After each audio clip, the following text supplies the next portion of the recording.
বাংলাদেশ আসলে একটা developing country. Hmm hmm developing কান্ট্রিগুলোতে কাজের স্কোপ অনেক বেশি rather Okay. Than developed country. ও, কানাডা অলরেডি অনেক ডেভেলপড, হুম হুম ফলে বাংলাদেশে কাজের আর্কিটেক্টদের কাজ করার স্কোপ অনেক বেশি, অনেক বেশি অনেক আছে, সুযোগ right. বেশি, বিভিন্ন ধরনের কাজ আছে Very এবং true. ইট ইজ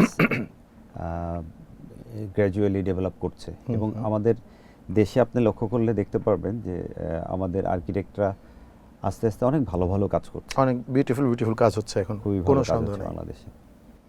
এবং বাংলাদেশের আর্কিটেক্টরা তো মানে দেশের বাইরেও অনেক বড় বড় কাজ আগেও করতো, এখন আরো বেশি বেশি জি জি, করছে। অনেক বড় বড়।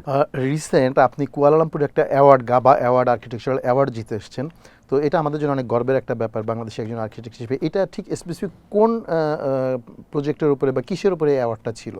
আমি ইনস্টিটিউশন বেশ কিছু করেছি। হুম হুম এটা বেসিক্যালি ছিল best architect of the institutional project 2025। ওকে। তো আমি বিএনএস শেরে বাংলা, হুম হুম বিএনএস মোংলা, হুম হুম বরিশাল ক্যান্টনমেন্ট এবং আরও 3টা ক্যাডেট কলেজ করি। ও, তো এর মধ্যে এই প্রজেক্টটা স্পেশালি বিএনএস শেরে বাংলার জন্য পেয়েছি, আচ্ছা। যেটা পটুয়াখালীতে কলাপাড়ায় অবস্থিত। বিনেশ শের বাংলা যেটা করেছেন প্রোটোকলতে, এটা মানে টোটাল কত একর জায়গার উপরে এই এটা প্রজেক্টটা ছিল? 205 একর জায়গা, 205 একর, মানে হিউজ প্রজেক্ট, ফুল একটা ক্যান্টনমেন্ট। একটা পুরোপুরি একটা নেভি বেস। একটা নেভি বেস, একটা বিরাট একটা প্রজেক্ট। আচ্ছা, ভেরি বিগ প্রজেক্ট। 205 একর মানে একটা হিউজ ব্যাপার, অনেক বড়।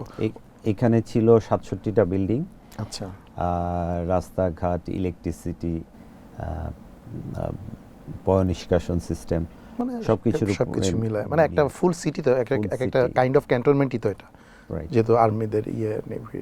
তো এই যে আপনারা যে কুয়ালালামপুরে যে অ্যাওয়ার্ডটা করলেন, এখানে কোন কোন দেশ ছিল বা?